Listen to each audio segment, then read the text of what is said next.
Eu na verdade decidi ser político.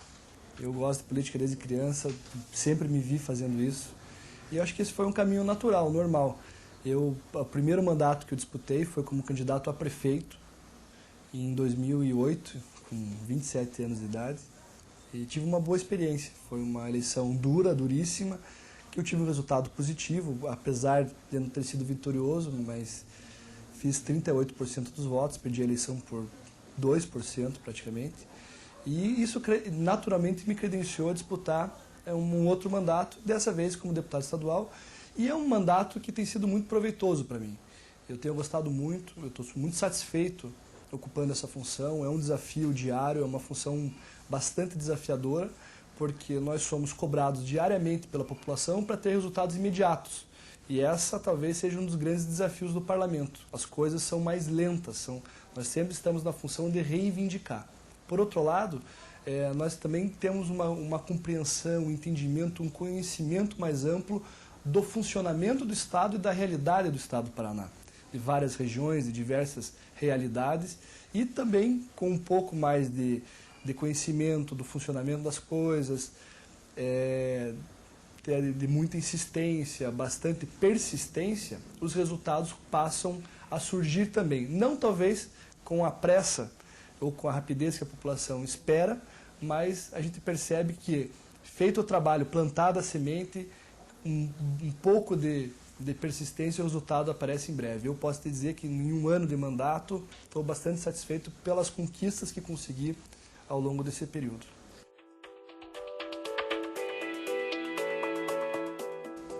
Eu sou de uma família de políticos, então eu convivo com o dia a dia do parlamento, com o dia a dia de um deputado há bastante tempo. Meu pai foi 3 vezes deputado estadual e está no 3º mandato como deputado federal. Hoje licenciado, ocupando um cargo no governo do estado. Eu convivia muito com ele, tive a oportunidade de morar 8 anos em Brasília, praticamente com ele, morando na mesma casa, frequentando os mesmos ambientes. Então eu sempre tive bastante familiaridade com a rotina de um parlamentar. Mas é claro que uma coisa é você acompanhar, você observar, outra coisa é você exercer a função. As cobranças, a responsabilidade é naturalmente bem diferente. Mas nada que tenha também me surpreendido muito. Era, de certa forma, algo que eu já esperava. E te digo até, surpresas positivas até. Eu tenho tido boas novidades, assim. Eu acredito que o parlamento, pelo menos para mim, tem sido bastante satisfatório. Eu achava que eu teria mais dificuldade de poder demonstrar o meu trabalho e, de certa forma, ocupar meu espaço nesse início, por ser de primeiro mandato, por estar começando. Eu acho que essa foi uma boa surpresa para mim. Eu, logo que entrei, já me dediquei bastante, fui tentando focar em algumas áreas que tinham um pouco mais de facilidade, de conhecimento, e naturalmente eu fui ocupando esse espaço. Isso para mim é uma surpresa positiva, porque eu imaginava que isso seria só viável na metade do mandato para frente, depois de um tempo, ou talvez até num outro mandato, porque aqui na casa nós temos muitos deputados experientes que estão aqui há 20 anos, há 15 anos, e essa foi uma boa surpresa. Há espaço sim para se ocupar, mesmo sendo o primeiro mandato. Eu, por exemplo, tive agora recentemente o privilégio, a honra de receber a confiança para uma ação importantíssima, que é a relatoria do Plano Plurianual, que é a peça orçamentária de médio prazo, de planejamento do Estado, a única e mais importante. E, sem dúvida nenhuma, é uma responsabilidade grande. É um orçamento de 140 bilhões de reais que eu vou ter que relatar agora. E dentro de todas as ações pretendidas pelo governo nos próximos 4 anos. E consegui isso em menos de um ano de mandato. Então, claro que isso para mim é algo bastante gratificante. Eu acho que varia muito. Depende muito do estilo do parlamentar, do foco da atuação dele. A minha, eu posso dizer que é bem corrida. Quem sofre bastante com isso são as pessoas que convivem conosco, desde os assessores, das pessoas do gabinete que sabem aqui como é que a gente trabalha, mesmo as pessoas que se relacionam pessoalmente conosco, acabam até pagando um pouco esse preço. Eu procuro vir para o gabinete todos os dias, com exceção de quinta ou sexta-feira, que eu pretendo, normalmente gosto de ir para o interior, ficar mais próximo da base, visitando os municípios, mas segunda, terça ou quinta de manhã, até quinta de manhã eu sempre venho para cá. Fico aqui no gabinete, pela manhã procuro fazer os atendimentos, muitas pessoas nos procuram, né? Procuram para fazer reivindicações, para colocar seu ponto de vista, falar sobre projetos, fazer pedidos que o deputado intermedia, né, ações do governo do estado, então pede lá uma ação do governo na base dele, para resolver um problema específico do município onde ele mora. Eu normalmente pela manhã faço esses atendimentos. Durante a tarde nós temos a sessão plenária, eu participo das comissões, sou membro bem ativo da CCJ, procuro me preparar sempre para a sessão, então pela manhã eu procuro sempre ter um advogado que trabalha comigo, eu despacho com ele os projetos que eu vou relatar, nós discutimos os pareceres antes, trabalhamos um pouco essa questão, e depois da sessão eu sempre volto para o gabinete, e aí, coitado da turma aí, porque o pessoal da segurança aí já não me aguentam mais, eu sempre sou um dos últimos a sair da casa, sempre sou o que está apagando a luz. Olha, para mim, eu considero essa a melhor parte da atividade política. Eu acho que é a parte mais pura, direta. Quando eu falo pura, não é nem do ponto de vista ingênuo, que é a pureza, necessariamente a pureza do eleitor, porque não, muitas vezes o eleitor ele vem já com uma série de cobranças, vem contaminado muitas vezes pela mídia, com preconceitos em relação à nossa atividade. Mas é bacana, porque essa relação direta, você percebe muitas vezes que o que o eleitor quer é só um pouco de atenção. O que o eleitor precisa é ser ouvido e saber que a demanda dele está sendo levada a sério. Eu acho que essa é a essência da relação entre o representante e o representado. Ele saber que tem alguém para ouvir o que ele pensa e o que ele pleiteia.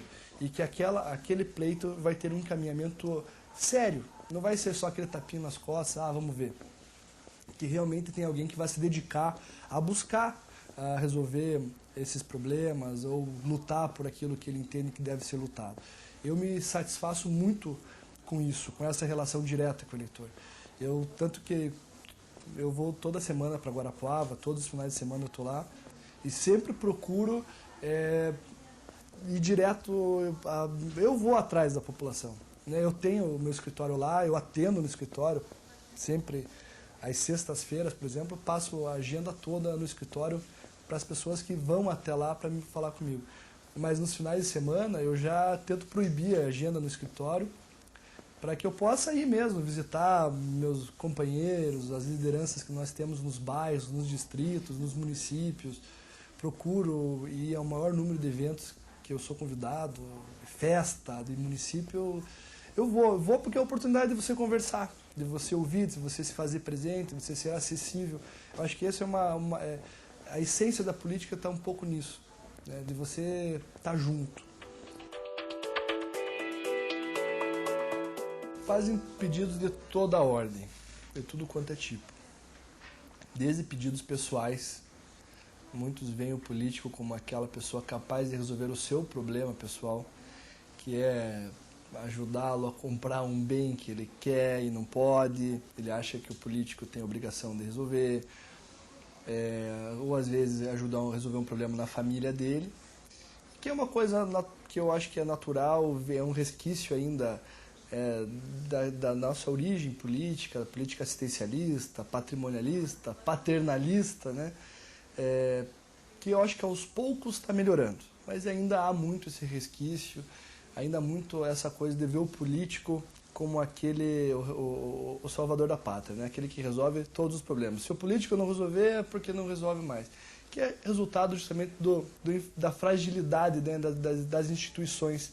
Por muito tempo, as instituições eram fragilizadas de propósito, para que o político sempre fosse aquele que, o órgão disse não, mas fala comigo que eu vou lá e resolvo, né? E eu acho que com o tempo isso está melhorando. Mas ainda nós temos resquícios disso. E tem muita demanda pública mesmo, institucional. Aquele eleitor que está indignado, que não aguenta mais com a falta de saneamento no bairro dele, e ele quer que você intervenha para que isso seja resolvido. Ele reclama da segurança pública, ou às vezes ele reclama do buraco na frente da casa dele, e aí você tem que explicar que o buraco é responsabilidade da prefeitura e que infelizmente você pode fazer pouco, você pode ajudar o município a ter mais recursos para isso, com uma ação do governo, um financiamento, como fizemos em Guarapuava agora recentemente, inclusive ajudando bastante o município, mas quem vai decidir qual rua o buraco vai ser tapado, ou que rua vai ser restaurada é o prefeito. Então tem ainda essa confusão também. Tem demandas sobre projetos polêmicos que a população vem nos procurar, pedindo para que nós defendamos uma entidade ou uma classe ou a opinião deles sobre determinado assunto. Olha, eu recebo pedidos de toda a ordem, mesmo. E claro que a maioria deles, principalmente esses pessoais, a gente acaba dizendo não. Muitas das vezes nós somos incapazes de atender, inclusive, essas expectativas. Mas eu volto à pergunta anterior. Eu ainda percebo que, mesmo que você diga não, o que ele quer mesmo é ter a oportunidade de falar com você. Até de ouvir de você, bom, mas se nem o deputado resolveu, então é porque não tem jeito mesmo. Porque ele quer saber que foi ouvido. Ele tem essa necessidade. E daí eu acho que o político também tem que se dedicar a isso. Claro que isso toma muito tempo, é desgastante, mas eu acho que é um pouco da nossa função. Quando a gente pede voto, eu sempre falo isso, quando a gente pede voto na eleição, nós vamos nas casas das pessoas para pedir o voto. Nós entramos nas casas das pessoas pelo rádio, pela televisão. Eu mesmo faço campanha de casa em casa. Eu literalmente vou à casa delas e vou lá para pedir um voto de confiança, uma oportunidade. Então, se você teve a oportunidade de chegar no mandato graças a isso, acho que nada mais natural que você também se abra e deixar que eles te peçam.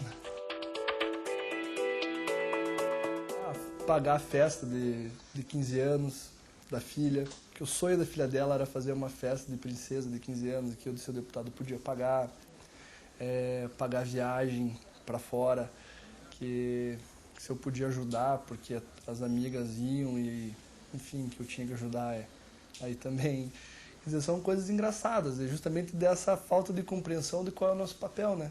Eu falo isso, eu entendo a tua vontade, entendo o quanto isso deve ser importante para você, mas infelizmente eu não tenho condições. Não adianta, eu acho, né? Não adianta enrolar, dizer que vai ver, que vai pensar, porque é impossível, né? Muitas vezes até uma imagem de que o político ganha muito e que tem dinheiro para tudo e que vai resolver todos os problemas de todo mundo, não é verdade. Nós temos uma atuação limitada. O político sério ganha um salário bom, condizente com a responsabilidade, mas que não nos permite fazer nenhum tipo de concessão nesse sentido e nem deve. Eu acho que a relação não tem que ser essa. A relação tem que ser boa. A população tem que gostar do político porque vê nele um bom representante, que defende com vigor as causas da sua cidade, da sua comunidade, do seu estado. É uma pessoa disposta a agir politicamente. E tem outros pedidos engraçados, às vezes, mesmo muito resultado dessa confusão dos papéis, né, que acho que eu não entendo exatamente qual a função do parlamentar. Então, procura o deputado, às vezes, para resolver um problema na vila dele, no bairro dele, mas que não tem nada a ver com as nossas atribuições. E muitas vezes a gente mais explica, né? Olha, eu gostaria de te ajudar muito, vou procurar te ajudar, vou te indicar então que você procure um vereador que veja lá com o teu prefeito, com o teu município, acaba dando mais essa orientação geral. Aqui eu sempre digo o seguinte, na primeira reunião que eu tive com eles eu deixei isso bem claro, todos aqui têm uma função importantíssima, fundamental. De nada adianta nós termos uma relação direta e procurar atender bem as pessoas que vêm ao gabinete, se a pessoa que está no telefone, a telefonista, a secretária, atende mal. Acaba passando a imagem para o gabinete todo. Então todo mundo tem que fazer seu papel bem feito. Cada um tem a sua missão aqui dentro, tem que desempenhar a contento, tem suas responsabilidades. Eu me considero bastante exigente, cobro bastante. Claro que a gente procura ser educado, manter um relacionamento amistoso aqui dentro, né, de respeito acima de tudo, mas também eu sou bastante exigente porque, é evidente, sou maior interessado no bom resultado, né?